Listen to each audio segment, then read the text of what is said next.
Assalamualaikum warahmatullahi wabarakatuh. Halo semuanya. Perkenalkan, nama saya Piska Muti Apipah dengan NIM A1S1222102 dari Prodi Bimbingan dan Konseling Fakultas Keguruan Ilmu Pendidikan Universitas Jambi angkatan 2022. Baiklah, saya akan membuat video konseling individual di mana video ini untuk memenuhi ujian akhir semester mata kuliah Teknik Laboratorium Konseling 1. Selamat menyaksikan.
Waalaikumsalam. Tunggu sebentar.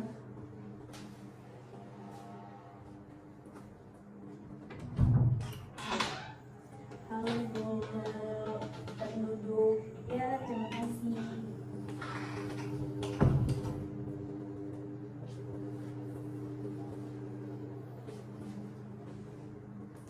Oke, gimana nih? Apakah udah nyaman dengan posisi duduknya? Ya Bu, udah nyaman. Oke, gimana nih perjalanannya menuju ke sini? Karena perjalanan ke sini itu kan dari tempat rumah saya ke sini itu cukup jauh ya Bu. Jadi tadi tuh ada kendala sedikit macet di jalan, tapi setelah itu udah lancar kok sampai ke sini. Oke, sebelum kita mulai konseling, kemudian kita perkenalan dulu ya. Perkenalkan, nama saya Piska Muti Apipah. Kalau boleh tahu nama Anda siapa? Kalau nama saya Paradevira, saya berumur 23 tahun. Nah, jadi saya datang ke sini tuh Bu, sebelumnya itu diperkenalkan sama teman saya karena saya sempat cerita sama dia mengenai masalah yang sedang saya alami sekarang. Terus katanya kamu harus dikonsultasi sama yang pakarnya seperti itu dan diperkenalkan ke ibu gitu. Kalau boleh tahu, apakah Anda udah pernah melakukan konseling sebelumnya? Belum pernah Bu. Berarti belum tahu itu apa itu konseling. Belum tahu. Oke, alangkah baiknya saya menjelaskan itu apa konseling. Jadi konseling itu adalah pertemuan empat mata antara konselor dan klien, di mana saya sebut dengan konselor dan Anda disebut dengan klien. Dalam pertemuan ini kita akan membicarakan atau membahas suatu topik atau masalah yang Anda alami yang mungkin mengganggu pikiran dan perasaan Anda selama ini. Misalnya masalah yang Anda alami, hasil dari pembicaraan antara saya dan Anda itu mungkin berlangsung dalam waktu berapa lama. Pada akhirnya nanti mudah-mudahan Anda dapat mengambil keputusan yang tepat sehingga dapat ditemukan solusi terbaik untuk menyelesaikan masalah yang mungkin Anda alami. Jadi Bu, sebenarnya tuh saya tuh takut untuk cerita. Jadi takutnya itu pertama takut tersebar luas masalah saya. tahu sama orang lain gitu Bu. Itu gimana solusinya Bu? Jadi Anda tidak perlu khawatir tentang tersebar luas masalah yang Anda ciptakan. Jadi di konseling ini kami punya 3 asas. Yang pertama itu ada asas kerahasiaan, asas kesukarelaan, dan asas keterbukaan. Jadi asas kerahasiaan ini di mana segala data atau informasi yang Anda ceritakan nanti itu udah bisa saya rahasiakan, karena saya sebagai konselor itu udah disumpah dan memiliki kode etik, dan itu tidak akan disebarluaskan kecuali ada masalah atau informasi itu yang udah dapat izin dari Anda untuk diceritakan ke siapapun. Yang kedua itu ada asas kesukarelaan, di mana saya sebagai konselor itu udah sukarela membantu Anda, dan saya harap tentunya Anda menjalani konseling ini juga dengan penuh kesukarelaan. Meskipun tadinya Anda disuruh oleh temannya menemui saya, namun setelah Anda tahu tentang apa itu konseling, mudah-mudahan Anda dapat tumbuh bersukarela untuk menceritakan masalahnya nanti. Yang ketiga itu ada keterbukaan, di mana nantinya Anda diminta untuk terbuka untuk menceritakan semua masalah yang ada di pikiran Anda, supaya nanti konseling ini bisa berjalan dengan efektif. Oke, apakah Anda udah paham dengan yang udah saya jelasin tentang mengenai konseling? Sudah Bu, sudah paham. Apakah ada yang ingin ditanyakan? Nggak ada Bu. Oke, mungkin langsung saja, apa masalah yang sedang Anda pikirkan yang mungkin mengganggu pikiran Anda gitu? Jadi gini Bu, masalah yang sedang saya alami itu tercakup di dalam ruang pekerjaan saya. Kebetulan saya pada awal tahun 2023 tahun ini, saya kebetulan keterima di salah satu perusahaan, yang mana perusahaan itu bergerak di bidang pertambangan. Nah, jadi di dalam suatu kantor itu kan ada banyak orang yang kerja di situ. Jadi ada beberapa orang yang gak suka sama saya Bu. Entah masalah apa, mereka sering banget mencari celah untuk menjatuhkan saya di depan bos gitu. Dan pada akhirnya, singkat ceritanya itu Bu, saya sampai pusing, sampai nggak mau masuk kerja gitu, sampai nggak tahu lagi harus gimana untuk menghadapi hari-hari kerja saya di situ. Dan pada akhirnya saya di PHK secara sepihak. Jadi seperti itu Bu. Jadi saya pun bingung alasan kenapa saya di PHK, terus juga alasan kenapa saya nggak disukai sama rekan kerja saya, padahal saya kerja nggak ada menjatuhkan mereka, nggak ada menjelekkan mereka kepada pimpinan, ataupun saya juga bekerja itu sesuai dengan prosedur yang telah ada gitu. Oke, jadi masalah yang Anda alami itu terkait dengan kerjaan, di mana Anda tidak disukai dengan rekan kerja, dan di mana Anda juga di PHK secara sepihak.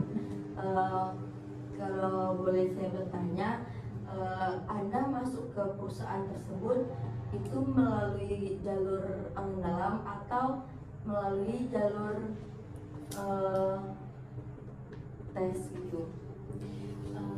Jadi gini Bu, saya masuk di perusahaan itu kebetulan saya melalui prosedur yang sudah ditetapkan oleh perusahaan, yaitu yang pertama kelengkapan data, kemudian interview gitu. Jadi Jadi saya masuk ke dalam perusahaan itu bukan melalui jalur orang dalam, tapi emang melalui jalur sesuai dengan kemampuan saya gitu. Makanya saya sampai keterima di perusahaan itu. Oke, mohon maaf sebelumnya. Apakah Anda pernah melakukan kesalahan terhadap rekan kerja Anda dan pernah seperti mengambil muka di depan pimpinan sehingga membuat rekan kerja Anda itu benci dengan keberadaan Anda di perusahaan tersebut? Jadi gini Bu, pengalaman kerja saya selama lebih kurang 6 bulan ya saya kerja di sana. Pertama, saya belum pernah melakukan kesalahan yang mana kesalahan yang bikin fatal dalam perusahaan ya. Kemudian juga saya nggak pernah ataupun saya belum pernah merasakan saya itu mencari muka. Mohon maaf ya, kata-kata yang sensitif ini ya Bu ya. Cari muka di depan atasan saya, karena bagaimana saya mau cari muka ya Bu? Saya aja nggak disukai sama mereka gitu. Jadi makanya saya bingung sama rekan kerja saya, kok bisa mereka nggak sesuka itu sama saya. Pada akhirnya saya hampir takut untuk masuk kerja per setiap harinya gitu. Setiap malam, setiap hari saya selalu mikir, apa yang membuat mereka nggak suka sama saya gitu. Kalau saya boleh tahu, itu rekan kerja Anda itu bencinya di saat di dalam kerja atau di luar kerja juga sering mengganggu Anda? Iya, jadi yang pertama itu ya, yang paling saya rasakan pada saat saya bekerja itu, yang paling utama itu pada di lingkup pekerjaan, yang mana mereka pada saat saya bekerja, mereka selalu mencari suatu kesalahan saya di depan pimpinan. Kemudian juga mereka selalu mengucilkan saya, hingga saya di perusahaan itu, di dalam satu kantor itu, saya sendirian, bener-bener sendirian, gak ada teman, karena mereka itu saling kayak, udah dia gak usah ditemenin gitu. Saya emang bener-bener sendiri. Nah, bayangin aja Bu, saya sampai pernah sempat nangis gitu. Bukan nangis karena ditinggalin, tapi saya nangis kenapa ya saya sampai nggak disukai itu sama orang lain gitu kan. Padahal saya nggak ada melakukan kesalahan ya, yang kesalahan yang mana merugikan rekan kerja saya gitu. Dan kemudian itu berdampak juga keluar dari pekerjaan saya, yang mana pada saat itu saya ingat banget ya, atasan kami itu mengadakan suatu acara di rumahnya gitu. Jadi kami itu satu kantor itu diundang tuh untuk datang ke rumahnya gitu Bu. Nah jadi setelah saya datang ke sana, itu kan di luar dari pekerjaan kan Bu. Setelah saya datang ke sana, mereka pun juga kayak nggak suka sama saya, sampai mereka kayak, ngapain kamu kesini, emangnya kamu diundang gitu. Nah jadi saya ngerasa kayak, kan sama satu kantor ya sama mereka, pimpinannya sama gitu, ngapain lagi mereka bertanya kayak gitu. Jadi saya ngerasa kayak terbebani banget sama pikiran saya gitu. Mungkin apakah Anda udah punya masalah sebelumnya dari sebelum Anda memasuki perusahaan tersebut, Anda udah pernah kayak udah punya masalah duluan sebelum Anda masuk ke dalam lingkup pekerjaan? Untuk masalah itu ya, sebelumnya gini Bu, sebelumnya saya itu sebelum kerja di perusahaan itu, saya nggak kenal sama sekali sama rekan-rekan yang ada di dalam perusahaan. Ya Pak, itu yang pertama. Dan yang kedua, ya gimana kita mau punya masalah ya, kenal aja enggak gitu kan. Yang pertama, saya kuliahnya itu pun di luar dari daerah itu. Terus yang kedua, saya juga nggak berasal dari daerah itu gitu. Dan yang ketiga, saya nggak ada sangkut paut saudara ataupun kaitan yang bisa mengenal mereka gitu Bu. Jadi saya kiranya ya saya sebagai orang baru di dalam perusahaan itu yang benar-benar anak baru banget, dan saya mengira kalau misalnya saya ini nggak disukai itu karena saya adalah orang yang asing bagi mereka gitu Bu. Kalau boleh tahu itu perusahaan Anda itu pekerjaannya itu di mana? Tempatnya itu di salah satu daerah di Kabupaten Batanghari yang nggak bisa saya sebutkan ya nama perusahaannya, cuman saya bisa sebutkan perusahaan itu bergerak di bidang pertambangan gitu. Itu Anda diterima di staf atau di kantor atau di lapangan? Kebetulan saya keterima di bagian staf kantornya, yaitu bagian admin pertambangannya gitu. Oke, kalau boleh tahu, maaf sebelumnya, teman yang tidak suka dengan Anda itu satu staf atau dia di staf lain itu, apa di lapangan, apa satu staf di kantor bersama Anda? Yang tidak suka sama saya itu kan kebetulan banyak ya Bu. Ada yang satu staf sama saya, ada juga sama-sama staf cuman mereka beda kantor gitu kan. Perusahaan pertambangan itu kan banyak cabangnya Bu. Jadi saya nggak kenal mereka aja, yang belum ketemu sama mereka aja mereka tuh nggak suka sama saya gitu kan. Terus juga ada juga yang di bagian lapangannya gitu, sehingga hal tersebut ya Bu, ketidaksukaan mereka sama saya mengambil kesimpulan ya, entah ini benar atau enggak, saya mengambil kesimpulan hal itulah yang membuat saya di PHK secara sepihak gitu Bu. Jadi saya pikir kerja saya sudah oke, kinerja saya sudah bagus gitu. Sampai juga saya udah dibilang sama pimpinan saya kalau misalnya kinerja saya tuh udah untuk tahap anak baru saya tuh udah bagus. Tapi kalau saya tiba-tiba kok di PHK secara sepihak gitu. Apakah Anda udah pernah bertanya sebelum Anda di PHK oleh pimpinan? Apakah Anda udah pernah bertanya kepada pimpinan mengapa sih Anda itu di PHK gitu? Kebetulan sebelum saya di PHK itu sebenarnya itu namanya bukan di PHK ya, namanya itu saya tuh dirumahkan. Jadi saya nggak kerja, saya dirumahkan, tapi saya tetap dalam status karyawan gitu, karyawan staff.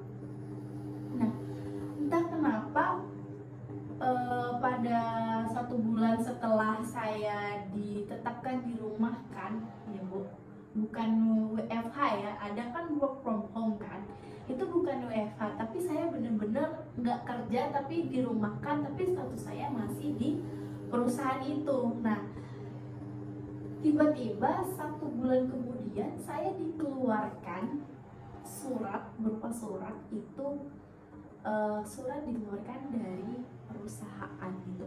Saya tidak dapat pesangon, kemudian juga saya nggak dapat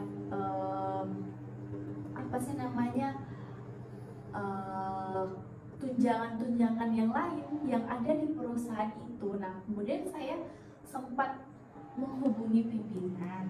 Nah, saya menghubungi pimpinan, kata pimpinan itu adalah suatu kesalahan kerja saya selama saya bekerja.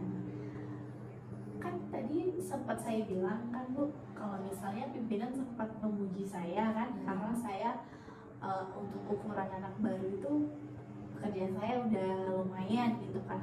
Tapi kok kenapa saya dibilang karena PHK itu adalah kesalahan saya selama bekerja gitu. Jadi saya nggak tahu ini apa inti dari masalah ini, kenapa mereka sampai nggak suka itu dan saya dikeluarkan gara-gara itu. Jadi itu yang membuat saya setiap hari, setiap malam nangis, nggak karuan. Hidup saya sekarang kayak berantakan, dan sampai sekarang saya belum bekerja ini Bu, gara-gara saya udah trauma banget nih menghadapi dunia kerja gitu. Oke, tadi kan katanya Anda udah di PHK sepihak oleh pimpinan Anda. Gimana sih respon teman rekan kerja Anda itu setelah mengetahui kalau Anda udah di PHK oleh pimpinan perusahaan Anda? Jadi gini Bu, sebelumnya kan kami punya grup itu di dalam WA gitu kan, berupa dalam grup WA, grup sesama staf isinya. Jadi setelah saya dikeluarkan dari perusahaan itu secara sepihak, mereka mengucapkan dalam grup itu, selamat ya kamu udah dikeluarin dari perusahaan ini, kamu bukan lagi bagian dari perusahaan ini, semoga kamu ketemu sama tempat kerja yang jauh lebih baik, katanya gitu. Tapi mereka ngomongnya gitu bukan ngomong berdampak negatif bagi dampak positif bagi saya gitu. Jadi mereka ngomong kayak gitu seakan-akan mengejek saya gitu Bu. Omongannya itu sebenarnya tuh ada buktinya, udah saya screenshot, cuman saya malas gitu kan menunjukin gitu.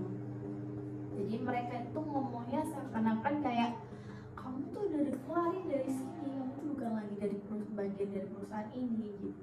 Jadi tiba-tiba saya udah dikeluarin aja dari grup itu, udah di-kick langsung dari grup itu. Jadi nggak lama ya itu dari dikeluarin suratnya itu, tidak lama kemudian saya tuh langsung di-kick dari grup WA. Seakan-akan itu adalah menjadi suatu kesenangan bagi mereka gitu. Oke, dari 1 sampai 10, seberapa mengganggu sih masalah ini di pikiran Anda sehingga mungkin bisa menyebabkan Anda itu trauma dalam untuk memberikan kerja, memasuki pekerjaan yang baru gitu. Kalau nilainya ya, kalau nilai dari 1 sampai 10 itu 9, karena hampir sempurna ya. Karena gini Bu, masalah dari rekan kerja saya itu ataupun saya di PHK dari perusahaan itu bukan stop sebatas itu aja, itu berdampak kepada lingkungan sekitar saya, yang mana saya kan yang pertama nggak punya penghasilan kan Bu, nggak punya lagi penghasilan. Jadi kan saya tergantung nih kehidupan saya sama orang tua gitu kan, apa-apa minta sama orang tua gitu. Jadi saya mikir kayak gini, kuliah udah dikuliahin, terus udah disekolahin kan dari kelas 1 SD sampai SMA gitu kan. Tentu kan itu punya biaya, terus belum lagi kuliah saya kemarin juga banyak butuh biaya. Tiba-tiba setelah selesai kuliah, saya cuma kerja sebentar, kemudian di PHK secara sepihak. Itu adalah menjadi salah satu bahan omongan bagi tetangga saya gitu. Jadi saya diomongin oleh tetangga saya, dibilang kamu itu gak punya kerjaan, percuma kuliah, kamu lihat anak saya gak kuliah tapi mereka bisa kerja, mereka punya penghasilan, gak di PHK, ini itu, pokoknya gak stop dari ketidaksukaan rekan-rekan kerja saya juga berdampak kepada lingkungan sekitar saya. Itu yang bikin saya makin deep gitu, makin tertekan kehidupan saya sehari-hari, sehingga saya kayak jarang banget mau keluar rumah, mau berinteraksi sama orang-orang, karena mereka menganggap ya Bu, karena kan saya lulusan S1 ya, lulusan S1 itu nggak ada apa-apanya gitu sekarang, kayak percuma sekarang kuliah gitu, di PHK juga gitu. Lihat lihat ini, lihat itu, kayak saya tuh dibanding-bandingin. Padahal ya Bu ya, untuk menghadapi perkuliahan aja itu tuh udah susah banget ya Bu. Kita kan sama-sama kan Bu tahu gimana dunia perkuliahan gitu kan dulu. Setelah lulus mereka enak aja gitu menyampingkan itu gitu. Jadi saya ngerasa nggak pernah dihargai dalam kehidupan saya gitu. Itu yang bikin saya makin jauh trauma. Oke, gimana sih diri Anda untuk menguatkan, bahkan tadi Anda itu dibenci oleh rekan kerja, di PHK salah satu pihak, dan juga ada lagi omongan-omongan tetangga yang mungkin bisa menyakiti hati Anda gitu. Gimana cara Anda menguatkan diri Anda? Yang pertama saya selalu berdoa gitu kan, semoga dalam satu masalah ini kan pasti ada kemudian hari, ada baiknya gitu bagi saya. Tapi saya nggak bisa juga memungkiri ya, kalau misalnya hati saya itu sakit banget, saya juga kayak terpukul banget kehidupan saya sehari-hari, kayak ini nggak bisa nih dijalanin gitu kan. Tapi hari demi hari, waktu demi waktu gitu kan, saya selalu main sama teman saya biar nggak terlalu kelihatan kalau misalnya saya itu punya banyak masalah gitu kan. Saya juga alhamdulillah punya pasangan yang selalu mendukung gitu kan, selalu mensupport apapun yang terjadi pada aku sekarang, pada saat ini gitu kan. Dan yang kedua dan yang terakhir, kenapa saya bisa sampai di titik sekarang ya Bu, kenapa saya banyak juga orang-orang yang punya banyak masalah kan banyaknya bunuh diri gitu kan. Emang bener, emang mau bunuh diri sebenarnya Bu, cuman karena kita punya Tuhan ya, karena kita juga takut gitu, jadi kita juga punya orang tua gitu kan. Makanya sampai sekarang ini saya bertahan, itu demi, yang pertama itu demi diri saya sendiri, karena saya yakin suatu saat nanti saya pasti ada cerahnya gitu, nggak mungkin selalu gelap kan. Jadi apakah Anda udah pernah menceritakan masalah ini terhadap orang tua Anda atau minta solusi kepada orang tua Anda? Jadi sedikit banyaknya tuh sudah pernah saya ceritakan, cuman ya namanya orang tua ya, yang juga saya juga nggak mau terlalu banyak menceritakan karena orang tua kita kan udah punya banyak masalah gitu kan, juga banyak beban pikiran, belum lagi mereka punya juga masalah di interaksi kerja mereka gitu kan Bu. Jadi saya nggak terlalu banyak share sama keluarga atau orang tua saya, karena saya takut nanti respon mereka nggak baik sama saya juga sakit hati, ataupun kalau mereka terlalu memikirkan kehidupan saya juga nggak bagus kan Bu, nanti mereka sakit atau gimana. Jadi makanya saya tuh bingung mau cerita sama siapa. Makanya saya kemarin sempat cerita sama teman saya, kemudian juga dikonsultasikan, coba kamu konseling sama ibu ini, katanya bisa untuk mudah-mudahan keluarlah jalannya gitu kan. Setidaknya bukan keluar jalan, setidaknya ada solusi yang baik. Ya, berarti Anda udah pernah menceritakan masa ini kepada orang tua Anda. Ya. Mungkin apakah orang tua Anda pernah menguatkan Anda gitu, memberi penguatan kepada Anda? Untuk saat ini penguatan dari orang tua saya itu tentu ada ya, karena kan orang tua, yang namanya orang tua kan tentu dia support anaknya. Cuman ya support orang tua itu cuman sebatas itu aja, dia nggak tahu lebih lanjutnya lagi itu gimana. Jadi saya butuh satu sosok seseorang gitu ya Bu, yang bisa tahu detail masalah saya, yang tahu gimana perasaan saya lebih dalam gitu. Tapi orang tua saya kan nggak saya kasih tahu kan lebih dalam, jadi makanya mereka supportnya cuman kayak ya udahlah kamu nggak usah didengerin omongan mereka, kamu harus fokus sama diri sendiri ya, segitu lah Bu penyemangatnya gitu. Oke, kalau boleh tahu kan tadi orang tua Anda udah mensupport. Iya. Kalau saya boleh tahu, apakah Anda itu mempunyai seperti teman, pacar yang lebih mensupport Anda dalam masalah yang Anda alami? Ya kalau yang pertama temen ya, kalau temen itu saya punya 2 teman ya yang bisa saya ceritakan masalah hidup saya, dan alhamdulillah mereka selalu mensupport. Mereka yang selalu kayak kamu nggak usah terlalu dipikirin masalah ini, kan masih ada teman-teman yang lain katanya gitu.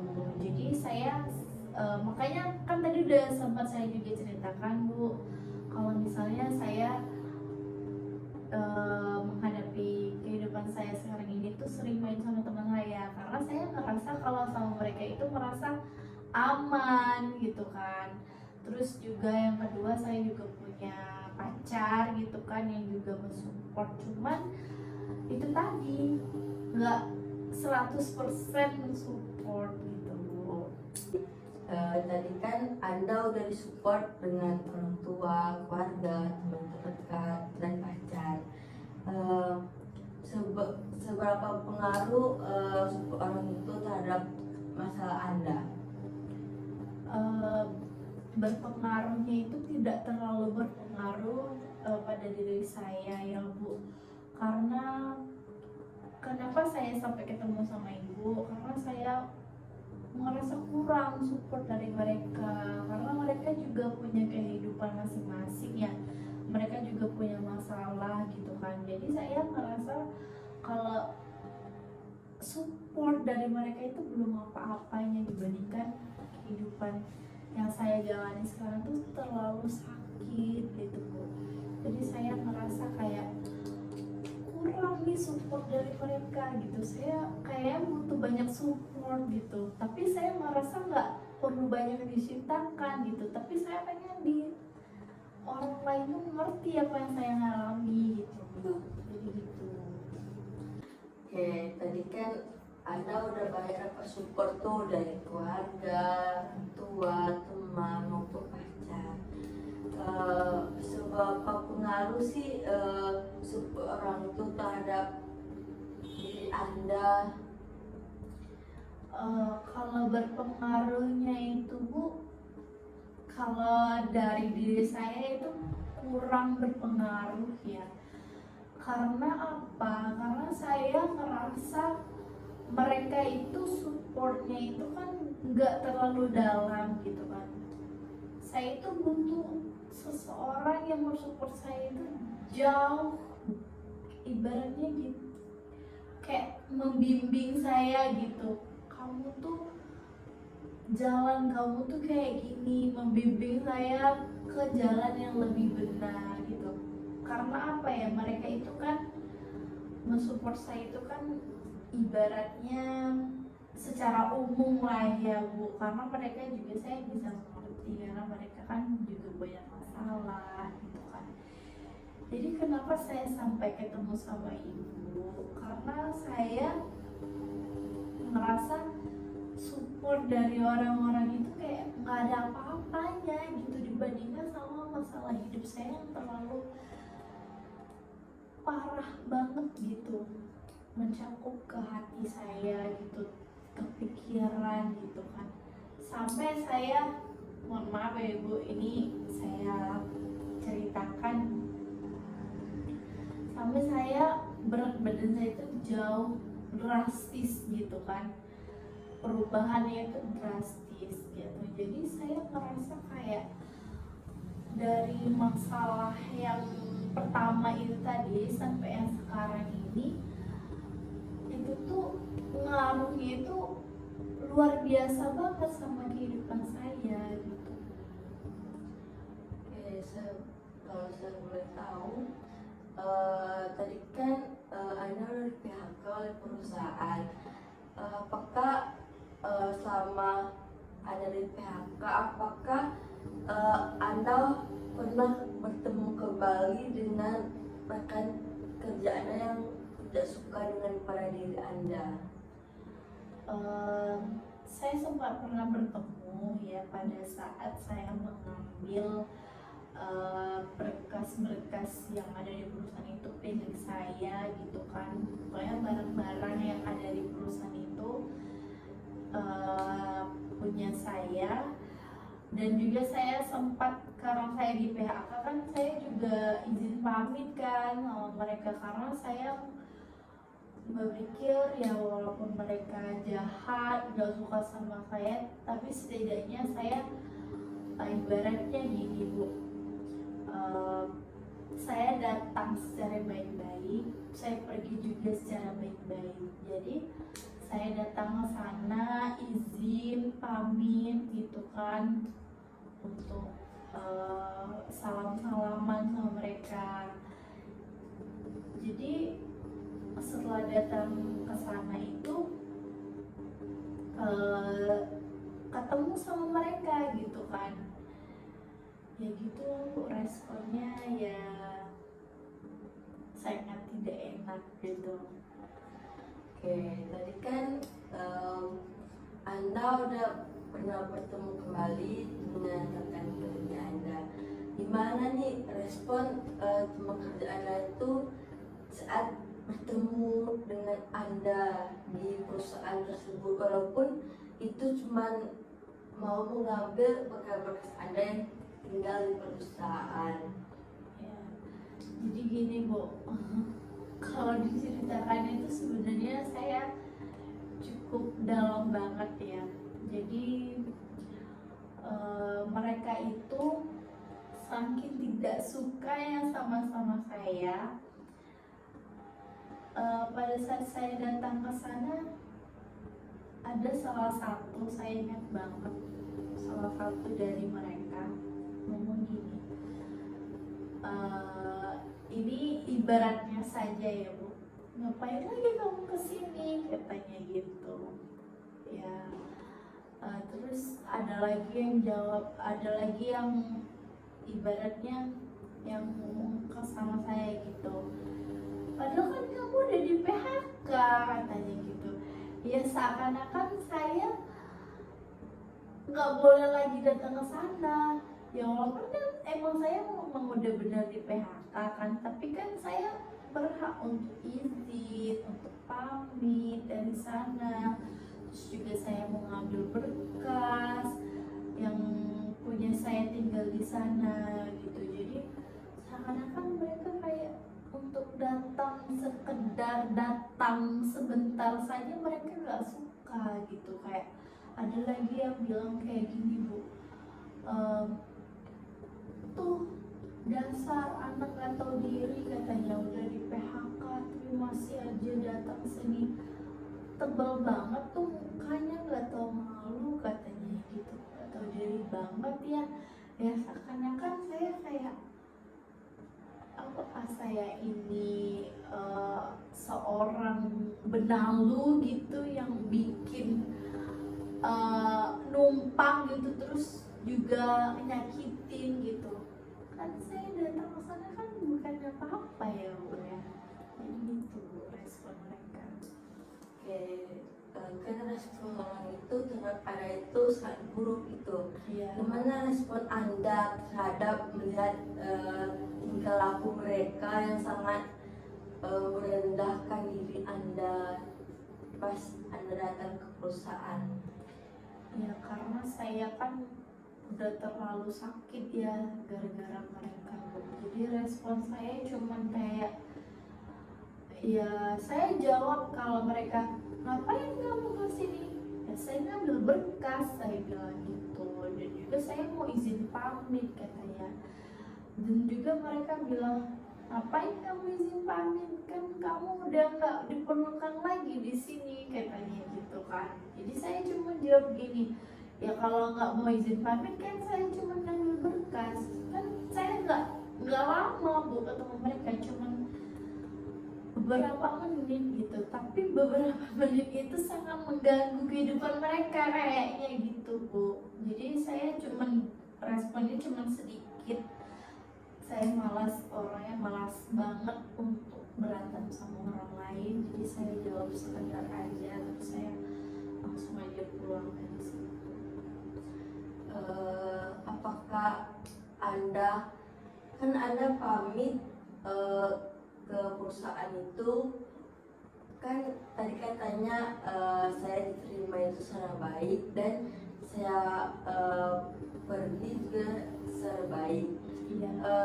Apakah Anda meminta izin juga kepada perusahaan pimpinannya untuk pamit, atau izinnya terhadap rekan kerja Anda aja? Ya, tentu saya menghadap pimpinan ya. Saya datang ke situ, juru tolong saya menghadap pimpinan bu. Karena apa? Karena pimpinan saya itu kan harusnya tahu gitu kan, saya dikeluarkan di situ itu karena gara-gara dia kan yang ngeluarin SK surat keputusan itu gitu kan.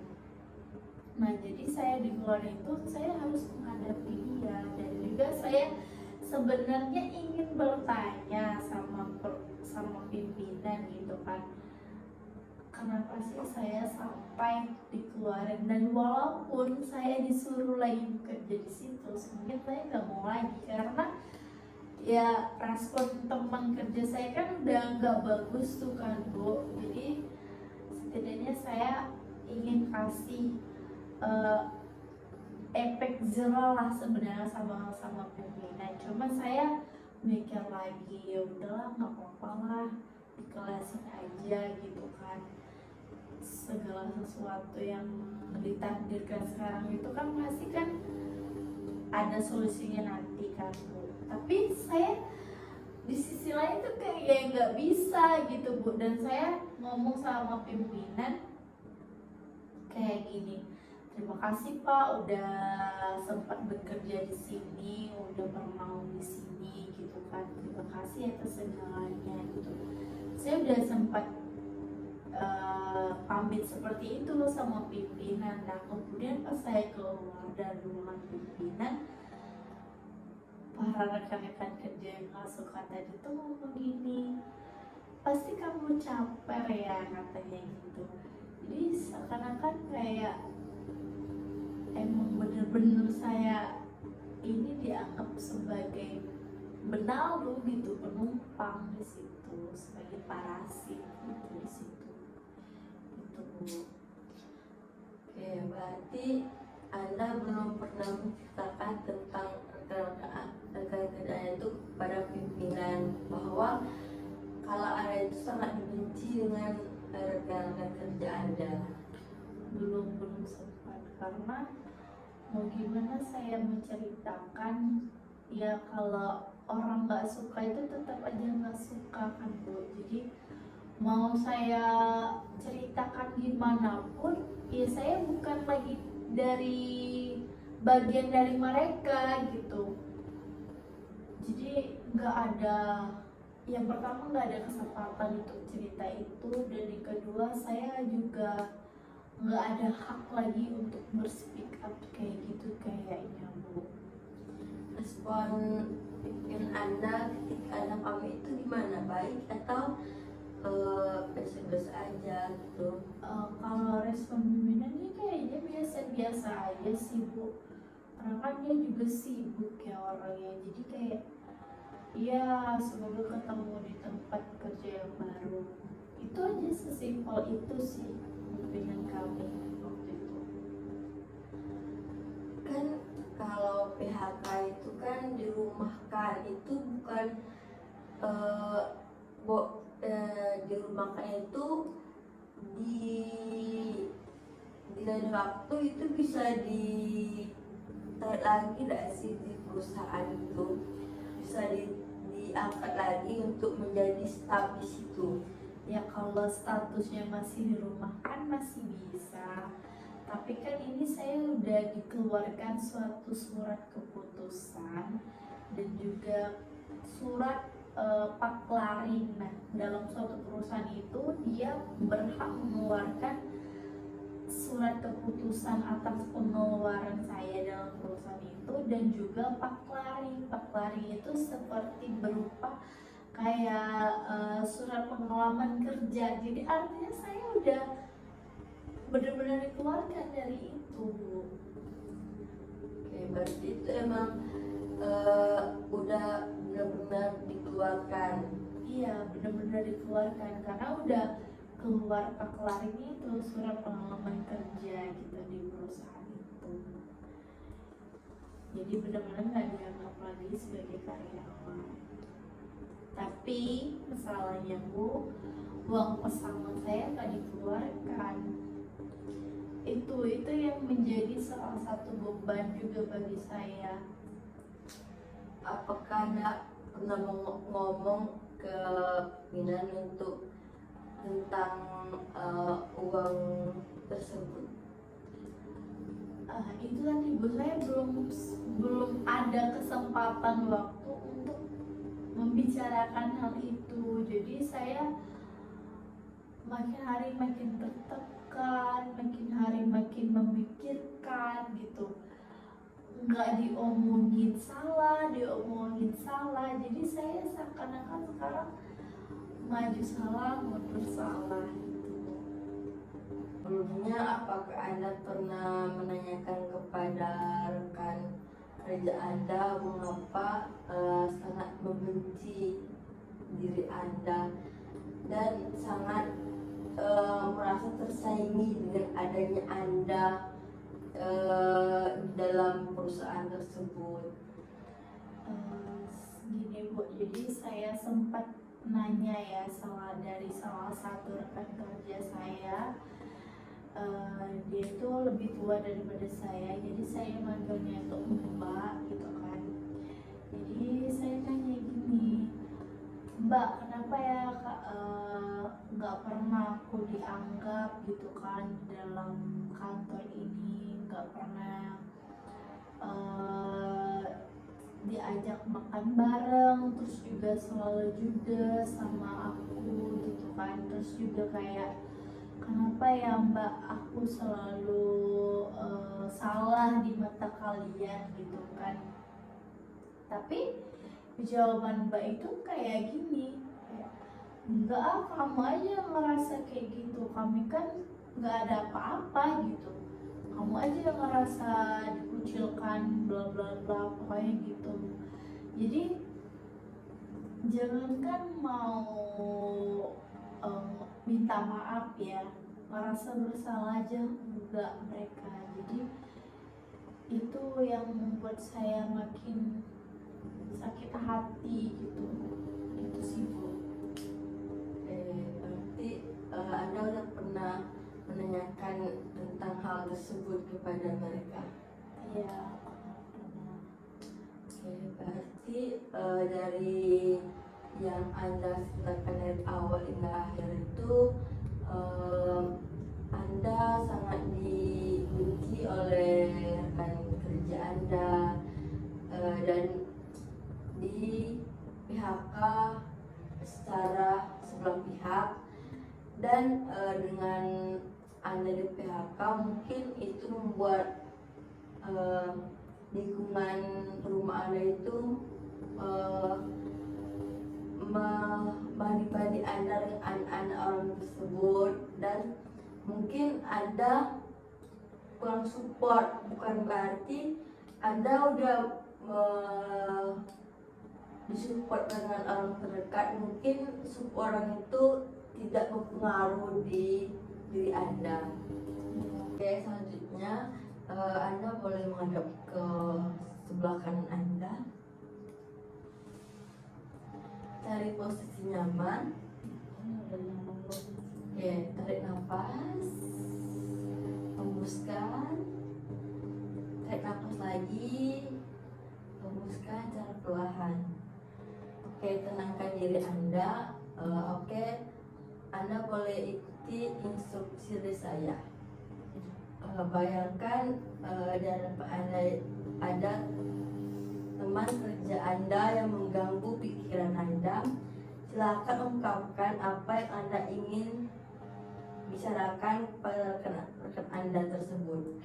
Apabila Anda tidak mau menyebut nama rekan Anda, boleh menyebutkan dengan senyaman Anda. Silakan. Assalamualaikum Mbak. Jadi gini Mbak, aku mau nanya. Jadi saya merasa terganggu banget sama respon dari rekan kerja yang lain juga, Mbak juga gitu kan. Jadi saya kesini tuh mau nanya sama Mbak gitu, apa masalah hidup kalian sama aku gitu. Padahal kan aku selama bekerja di perusahaan ini nggak pernah mengganggu, nggak pernah menyinggung, juga nggak pernah menjatuhkan gitu kan.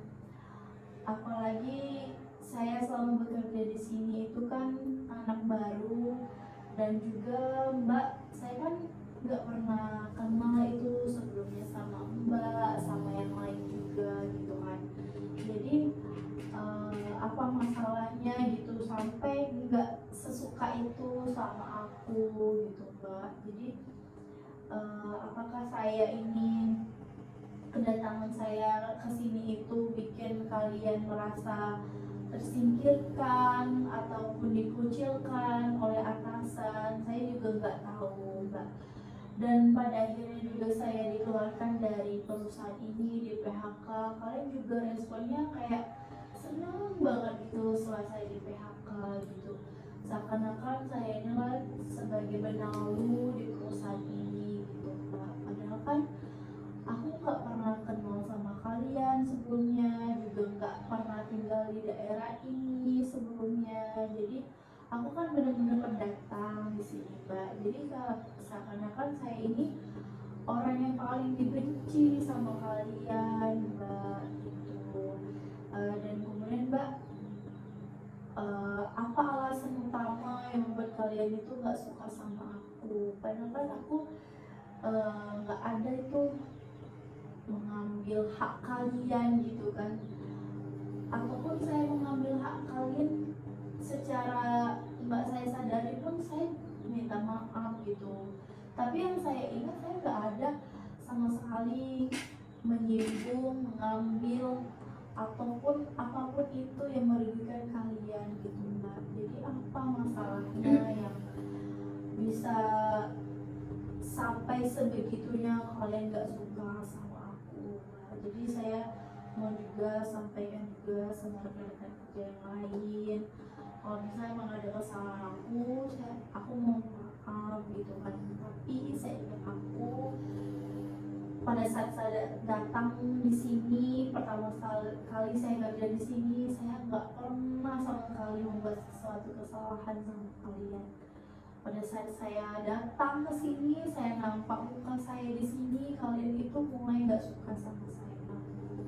Jadi apa gitu yang membuat kalian nggak suka, nggak senang sama saya Mbak? Oke, tarik nafas lagi. Teruskan perlahan. Boleh Anda menghadap ke saya?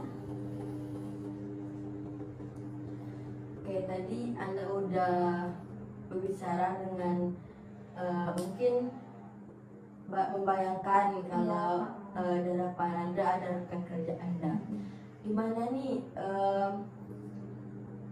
perasaan Anda ketika udah mengungkapkan segala perkataan yang ingin Anda bicarakan di depan rekan Anda? Gimana nih? Apa udah lega? Apa udah sangat membantu Anda gitu? Jadi gini Bu, setelah saya mengungkapkan itu sedikit banyaknya udah lega gitu kan, karena itu yang benar-benar saya pengen omongin sama Mbak itu gitu kan. Atau ataupun rekan kerja yang lain gitu. Jadi alhamdulillah udah lumayan lega lah Bu atas ungkapan perasaan saya gitu. Jadi Bu, gimana solusi yang bagus untuk saya ke depannya agar saya bisa menjalani kehidupan saya selanjutnya? Nggak mungkin ya saya stuck terus di sini Bu. Jadi gimana solusi yang bagus? Oke, menurut saya itu solusinya mungkin Anda boleh melakukan hal yang baru, jangan takut untuk mencoba hal baru gitu. Kan kita nggak tahu tuh kedepannya gimana, mungkin kedepannya tuh mungkin lebih baik lagi gitu. Mungkin teman kerja yang pernah membenci Anda, mungkin di pekerjaan yang akan Anda masuk itu mungkin lebih jauh lebih baik dari mereka, mungkin lebih baik lagi, mungkin lebih menerima Anda di kerjaan tersebut gitu. Jangan stuck di trauma Anda gitu. Ya, Dan buang pikiran yang negatif yang ada di pikiran Anda, mulai pikir positif tentang pikiran Anda. Mungkin kalau Anda mencoba hal baru lagi, mungkin Anda bisa lebih tenang, bisa mendapatkan pekerjaan yang lebih daripada perusahaan yang kemarin. jadi Bu, gimana cara saya menghilangkan pikiran negatif itu Bu? Mungkin itu semuanya tergantung pada diri Anda. Itu kan Anda yang tahu gimana sih diri Anda, kapasitas diri Anda itu gimana. Mungkin Anda bisa membuang pikiran negatif dan mencoba untuk berpikir positif, buang yang negatifnya gitu. Terima kasih Bu atas solusi yang telah Ibu berikan, dan juga saya dari tadi udah panjang lebar cerita sama Ibu, juga Ibu sudah meresponnya jauh lebih baik daripada dugaan saya gitu kan. Semoga solusi yang Ibu berikan kepada saya tadi, saya bisa mengambil suatu keputusan yang berdampak positif juga bagi kehidupan saya gitu Bu. Oke, saya terima kasih juga kepada Anda udah mempercayai saya untuk menceritakan masalah yang ada di pikiran Anda.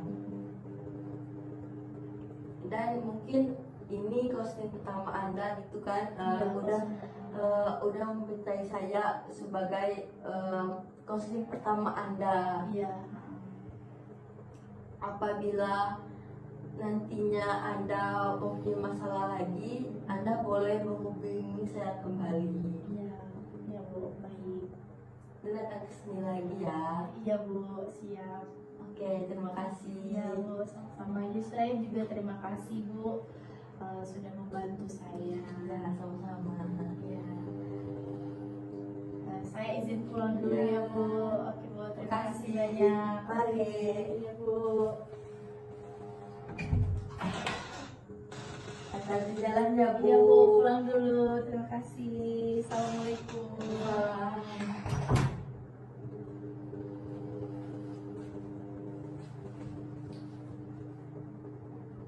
Oke, sekian video dari saya.